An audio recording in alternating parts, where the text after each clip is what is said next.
Welcome back to the Hope for Founder podcast. Today we have the very impressive Daniel Hoare, who is an expert in scaling consumer brand products. Products like Prime, led by Logan, Paul and KSI. So we are very excited to see what he has to say.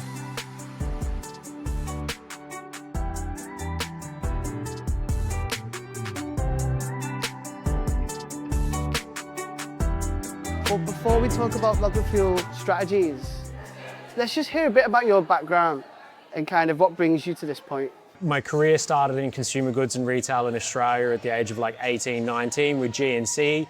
I was always in love with the sports nutrition world. I got to a point where, I'd done very well in that company in Australia and I didn't have anywhere to go because I couldn't walk into a corporate job or anything like that because all I had was my experience, what I had. There was no anything I could fall back on in terms of tertiary education. And so I thought, where's somewhere I can go and reinvent myself? Over to New York I went and absolutely worked myself to the bone for many years. Like, working was like ingrained in us, like as kids. Like my mom, great businesswoman, and so at 22 I was like, you know what, I'm just gonna go snowboard for a year in Canada. And off I went to Banff in the Rocky Mountains. And that probably taught me how to maybe relax a bit. Growing myself through the consumer goods industry in sports nutrition in the UK in particular, one thing I started to realize was sports nutrition, where are people shopping for the products? The products are now becoming more mainstream. So Amazon's in America is Walmart and that sort of stuff. They're not going to just supplement stores. And that also changed the category. And so I realized I was obsessed with American brands because that's where trend and innovation and the cool stuff came from. And so I built a career bringing US brands over to the UK and Europe, localizing them, building them to the market dynamics that we have here, localizing them to the consumer and shopper. Those brands I was building were under Congo Brands, and they came to me with this idea of, can you help us with this thing called Prime Hydration? I had no idea who the people behind it were, Logan, Paul, KSI, just like many people in that situation. So the pressures we had with that brand made me extremely hardened, taught me a lot of right things about the consumer goods market, and it taught me a lot of wrong things about the consumer goods market. Whether it be beverage or anything, it all comes back to the customer, shopper and consumer, which is a language I'll bang on about all the time. It was a wonderful time I had with that business. It taught me everything, but what it also taught me was what you shouldn't do. And it's never necessarily Daniel saying what you shouldn't do. It's literal basic mechanics that drive the market. Yes, exactly. Yeah. And during my last year in Prime, I used to get a lot of brands coming to me and asking, can you help? And some of them I wasn't interested in, some of them I was. And I realized that I loved challenger brands. And when I say a challenger brand, it can be big or small. I don't care if it's pre-revenue or doing 10 million or something like that. But what it taught me was I became really hyper-focused on, I wanted empower brands that break something. They might break category. They might break pricing within a category. They might break a format, a flavor, an innovation of some sort, but it had to be incremental to the category that they sat in. It had to be different, but it had to meet the specifics of the category to win itself.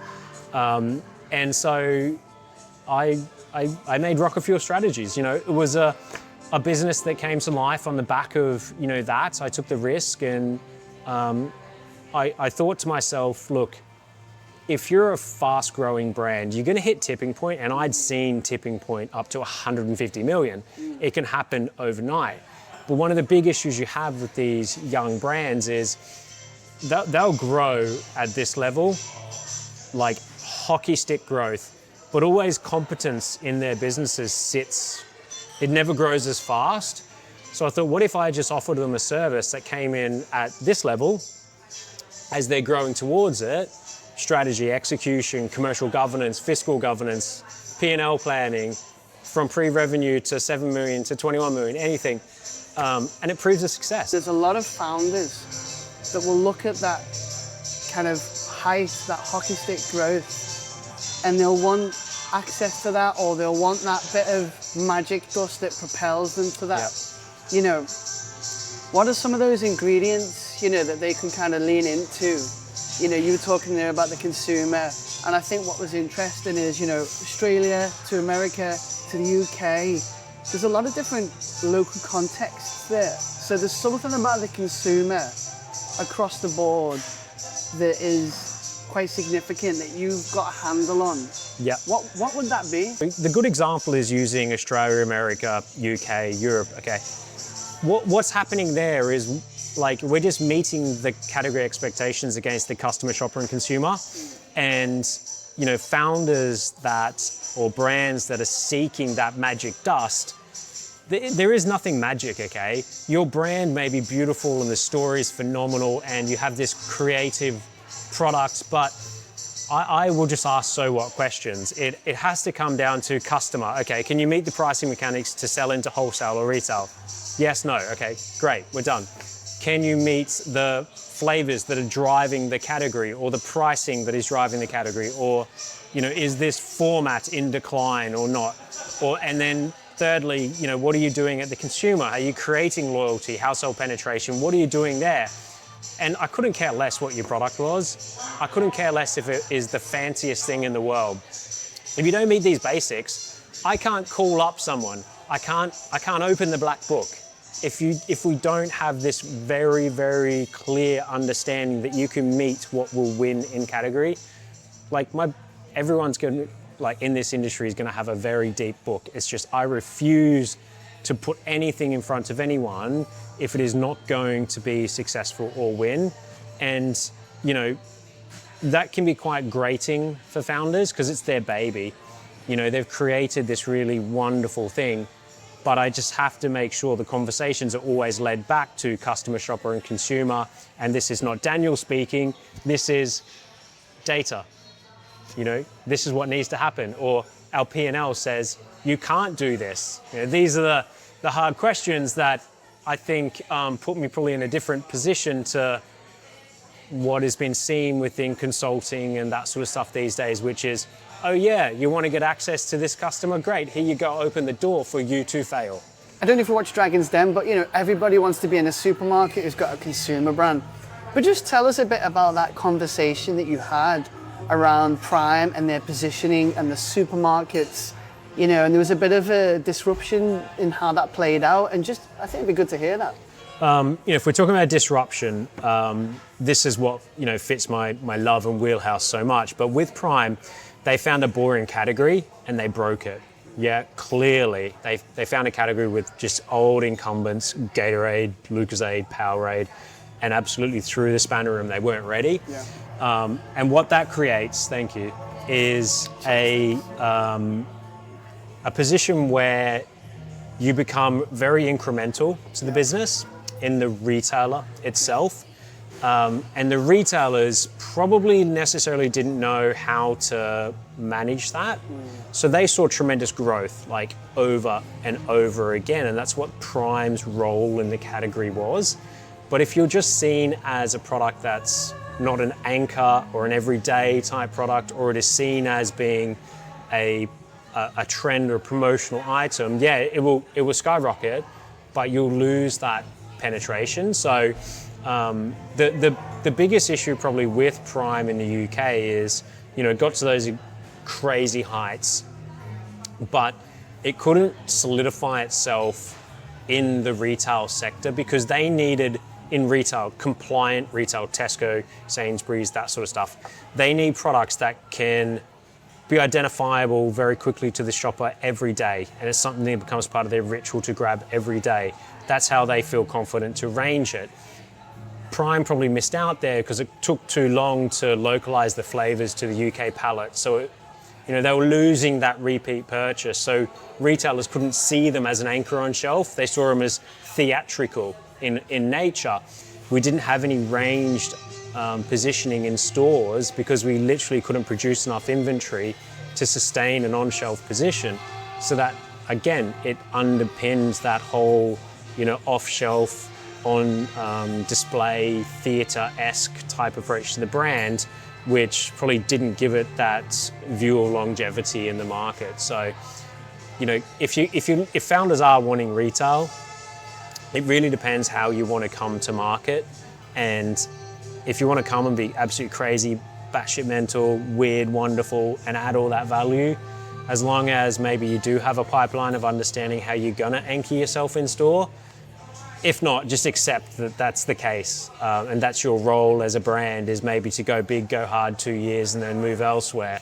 The retail space has changed dramatically, hasn't it? And it feels like, we've got high street retail, then we've got social media, and then, one narrative is that social media's kind of ruling the roost, and then the other narrative is the high street is back. You've got supermarkets. How do you navigate all these different kind of retail scenarios through the lens of rapid growth? The e-commerce sector is still a customer to be serviced. The retailer is still a customer to be serviced. The wholesale sector is still a customer to be serviced with a shopper and a consumer. So I'll speak always very clearly on each. If you're a founder and you're seeking fast growth, you just want to take opportunity where you can get it. So it's not necessarily if you want an e-commerce first strategy, then fine, we double down on that. But why should we negate discussing or going forward with a retail strategy, for example, or a wholesale strategy? Because if we meet all the objectives for that customer segment, absolutely you should take them. The growth comes from not necessarily that first door. If you do one thing, you're always thinking to yourself, what am I getting on the back of it? So by getting your first retailer, ultimately your mind shift should change from, oh, we've got a retailer now, let's perform well. Well, let's perform well because it's going to create permission to get us another one. You're going to have data to hand, you're going to have a loyal audience, you're going to have awareness via distribution, and this is what they're all seeking. Everyone wants to see proof of concept, because we don't want Daniel saying it will do X, Y, Z, we want the numbers saying it will do X, Y, and Z. If you're wanting to win in any of those categories, it's still just, why are you doing it? Can you do it? Can you meet the expectations? And why would you cut out one for the other? Maybe you fiscally can't do all three, but why don't you go for all three and see which one comes across and say yes to that? Wonderful, you've got a business. You're looking for fast growth. Don't cut out any sector, but cut out any sector if you can't actually meet the expectations within it. I think Guinness is probably the worst drink for me, because it's just getting caught in my moustache. And as you're talking, I'm listening in, but I've got this insecurity. Don't worry. There's a big Guinness. I'll go like this if need be, yeah. Amazing. This is a quick fire round. What's the best advice you have ever received? You cannot drive a car looking in the rear view mirror. I'm a very fast moving, forward focused person, so that describes how I live my life. And my wife will attest to this, if we miss a plane or a plane gets cancelled, I don't care. We can't do anything about it. I'm not going to dwell on it. Don't live your life. You can't drive a car looking in the rear view mirror. If I made a mistake today, when tomorrow comes, I'm not going to dwell on it. I have to move forward. I have nothing to fall back on. I need to perform. So that's how I live everything. What is the change that you bring? Effectiveness first. I don't care about efficiencies.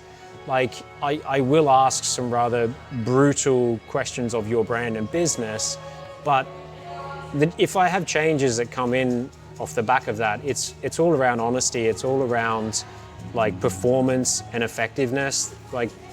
That's all you're going to get from me coming into your business, or Rocketfuel Strategies coming into your business.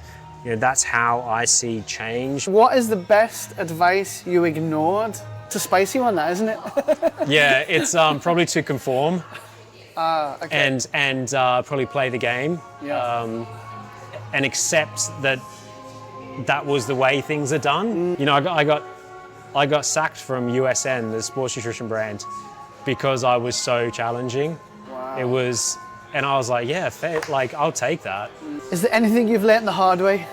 Everything. Everything? No, look, honestly, I've never been in a privileged position, so what I have today was all worked for. My mindset probably changed when I was 15, heavily overweight.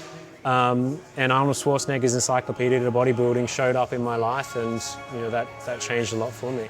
Is there anything in the industry today that frustrates you?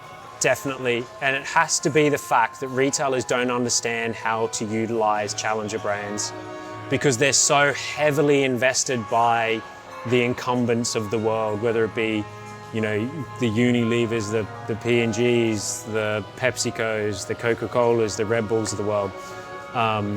Retailers just need to be empowered to understand how to grow their businesses through challenger brands and stop treating fast-growing, rapid-moving, consumer and shopper-building brands like a bloody Red Bull or Coca-Cola. What would you say to your younger self starting in business? Every risk, go for it. Imagine that it doesn't matter if you fall or fail. I wish at a younger age, I could say to myself, like I feel now, is just go. Just take every risk there is. That's what I would tell you. Oh, I love that, amazing. Cheers for coming on, and thanks again, it's been awesome. Thank you, mate, appreciate it. Man. Well, that's it for today's Hopeful Founder podcast. Hope you liked it. And don't forget to subscribe and comment and share. And if you would like to come on the podcast, please do get in touch. Or if you know someone that might be good for our podcast, please don't hesitate to let us know.